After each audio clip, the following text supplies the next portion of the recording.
Hey everybody, so I have brought you here today to talk about the mulling of my new camera purchase, the R5 or R6.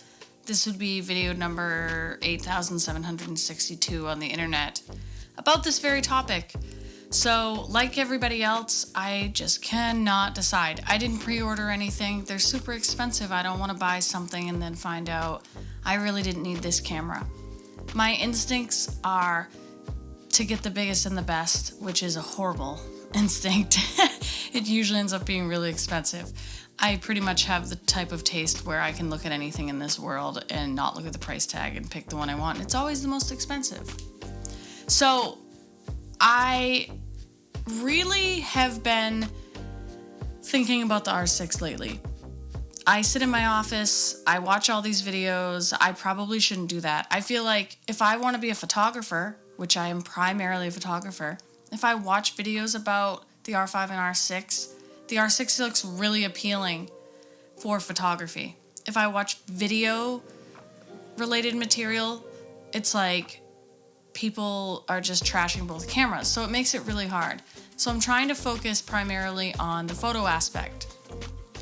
With that said, I actually just picked up another EOS R.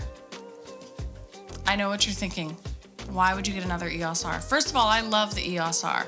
Secondly, I am trying to get my kit of 3 bodies up to mirrorless, full mirrorless. So I sold my 6D Mark I, which sits and collects dust, and I bought an EOS R. Obviously, I couldn't buy an EOS R. I didn't get enough money to buy the EOS R with the 6D Mark I. But it was the right thing to do. I'm used to the EOS R, and I can't shoot any video on the 6D Mark I. I can't even shoot really video, in my opinion, on the 6D Mark II. So it made sense for my workflow. I need 3 cameras because I'm shooting a lot of weddings. Not this year, but shooting a lot of weddings, and I need 2 cameras for stills and at least 1 for video. So I'm shooting dual, and then my girlfriend is shooting either stills or the video. I might be doing like hybrid video and photo at the same time, and she might just be doing stills. So this makes more sense for us. Here's the fun part. The EOS R is actually starting to sell because people don't want to spend money on the more expensive cameras. The price point hasn't changed on the EOS R since I bought my first one in December, but apparently people are buying them.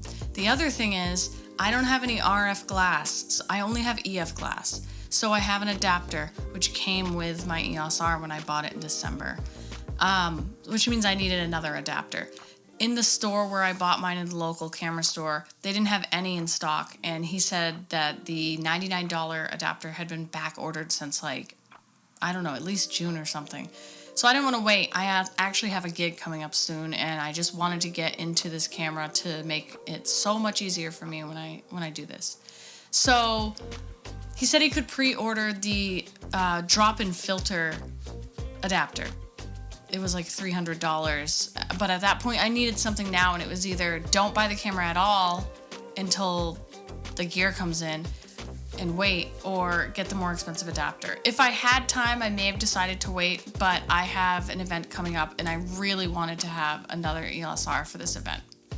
So I said, ship me the adapter. So I really didn't actually know what I was getting. So here's the unboxing, and then I'm going to show you what's up with this drop-in filter adapter.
And yes, I am incredibly late to the party. I didn't buy this adapter when it came out. It's working on 2 years. It may have even been 2 years since the camera came out with the adapter.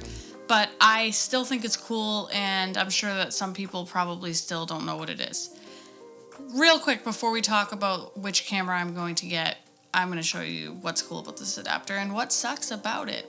So, don't shoot me, but I'm never shooting with polarizers. Totally stupid. I have ND, but I don't have a polarizer. So the one I got has a polarizer inside it. I think the one with the ND was like $100 more, and I wasn't looking for ND because I'm shooting stills. So this little guy is just chilling in here, which is awesome. And this polarizer is actually really good. I don't have a lot to compare to it, but I took some sample images both inside with my lights in this room, and I took some outside just real quick just to see what it could do, and I was pretty impressed by it. Reduction in glare was awesome, especially on glasses. Kayla's got glasses, so I'm going to put some sample images on the screen. Probably they're already there, and so just so you can see, for me, I was like, oh, it's probably not the best one because it's just a stock Canon polarizer, but it's pretty good. The biggest problem is that now I have this gaping hole if I don't want, if I don't want, you see that? If I don't want a filter in there. So you might ask, well, why would you want to take the polarizer out? Well, if I'm shooting a wedding and I'm outside and I have the polarizer in, and then I have to run inside, and you know, sometimes there's no time. There's 30 seconds between when you are out and when you are in. So in 30 seconds, I could absolutely pull that polarizer out.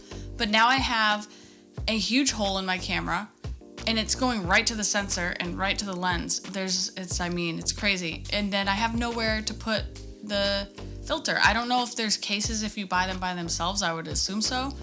But this one does not have a case. It actually has, as you saw, this stupid Velcro like thing that they send some of their accessories in. And I'm like, to what point am I going to be toting around my adapter in here? It's going to be on my camera. It's going to sit in my bag on the camera, or else I'm going to forget it. So I find this useless, and I wish they had given me a plastic case that fit the actual filter. I looked online, and it's $130 for the clear filter just to plug the hole. I don't know, that's crazy to me. I'm like, I guess I just put gaff tape over it until I decide to make that jump. I just think I've bought a piece of gear that was essential. I have to have the adapter for the camera. I just wanted it to put a lens on it. I wasn't looking for a polarizer or anything like this. And now I'm looking at new gear in the clear filter. And it's crazy. So, I mean, at first I was like, why would they do that? And I was telling my mother, who's also a photographer, and she was like, to get your money, now you have to buy the clear filter if you don't want the polarizer in. It's not like I have an option again, because anytime I want to shoot inside, I have to have an adapter for my EF lenses, or I have to take out that, and I have to take out the polarizer. It is what it is. It's just stupid. I really hate to put gaff tape on it. It's going to work, obviously, but it's just stupid. You know, the other option is to buy some RF glass. I would love to start moving in that direction. I have held lots of them at Hunt's in South Portland. They're so expensive. I mean, a couple of the primes are under $3,000, like well under. I think the 50 might have been $2,100. It's not that bad. That's not really any more expensive than the EF glass. But especially with thinking about the R5 and R6 purchase, going into those primes, it's just going to be so difficult. If I had to choose, well, if I was able to choose, I would get the 85 prime, probably the 50, and the 24 to 70 in the RF glass. And I probably just said $10,000 worth of glass. So hopefully in the next year or two, that's the direction that I can move in. Start selling off some of my EF glass, which is not worth nearly as much. But the next step is sell the 60 Mark II, which I've probably shot 10 times with. I may be exaggerating. I barely used it because I picked up the 60 Mark II maybe a few months after I got the Mark 1, because I was like, I really need a second body. I was getting out of crop, had gotten rid of everything. I need 2 bodies. So I just bought it cash. I mean, it was only like $1,500. And then a few months later, I bought the EOS R. So I'm hoping that I'm thinking properly when I'm now switching over to mirrorless, because I spent so much money on the 60s. Within a 12-month span, I bought 2 60s and a EOS R. So now we are, I don't know, another year later. I'm into my second EOS R. I love this camera. I think it's great. And there's no version of me buying 3 R5s or 3 R6. Which brings me to my next point. Even if I wanted to do that, that would be impossible. So, I mean, obviously waiting is fine. It's whatever. It's not really a good reason to make a camera choice. But it does annoy me. I don't want to sit around and think about it. I just want to shoot. So I have a couple major things that are pushing me towards the R6. My pride is telling me that I don't want to buy the cheaper camera, but that's not going to be on my list today. So again, I'm primarily a photographer. So I'm trying to think in that headspace, which might make you think R5 with the sensor. Yeah, I don't know. Do I really want to spend $5,000 basically because I have to pay for that adapter, right? Do I want to spend $5,000 on a camera just because it has 45 megapixels for photography? And yes, it has some sick things going on with the IBIS and the eye tracking, the autofocus for photography that are going to be game changers, absolute game changers. But those things are also in the R6. I don't think it's worth spending $5,000 on an R5 over the R6 just if I'm thinking about photography, even though the 45 megapixels is going to be insane. I think that the photos coming out of the EOS R at 30 megapixels are phenomenal, especially compared to my 60. The 60 Mark II looks great. It looks great. But the EOS R to me instantly looked better the second I started shooting and looking at the images. So for me, I feel like I'm happy in the EOS R for photography. So I was instantly gravitating towards the R6 until I saw Canon's launch where they were sort of like, this is the entry-level camera for like the 6D enthusiast. And I was like, I don't want that camera. Everybody's saying that's not true. I'm sure that Canon just said that to push everybody into the R5. I did not appreciate that. So I am still concerned about the 20 megapixel sensor. I am. I'm concerned about it for my photography. I'm probably being stupid. There's probably no reason to worry about it. I've already seen some images off of the camera, like we all have. They look great. I'm probably just being stupid. I think for my workflow, where I do shoot hybrid, if I buy the R5, I need a new computer. It just continues. The more gear you buy, the more stuff you have to buy. I'm not buying a new computer setup. I'm really happy with my computer setup. Premiere, it's just a nightmare. And I know that just like everyone who watches YouTube knows, the people that have the $10,000 max, they're not having better luck. So for me, I think be smart. Get the R6 where I can still shoot my 1080. I shoot in 1080. I'm not even shooting in 4K. Maybe I would shoot in 4K if there wasn't the crop.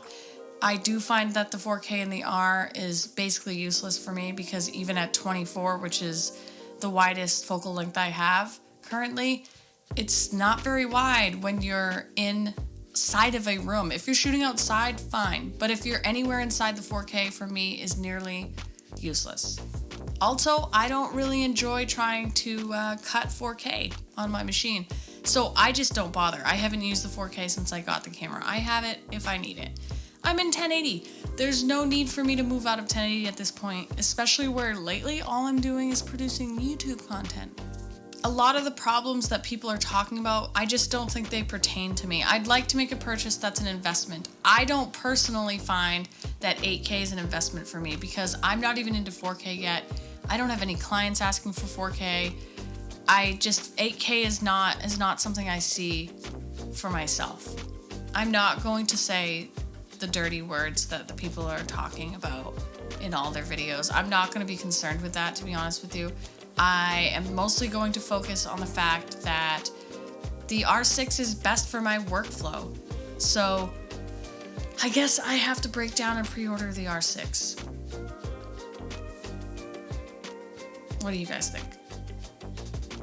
Anyway, thanks for watching my video and pretending to care about my camera purchase. I hope that some of you guys are also going to make your purchases on this camera. I'm pretty excited to see everybody's work over the next year coming out. Please follow me on Instagram, it's @queerphoto, and subscribe to this channel. See ya.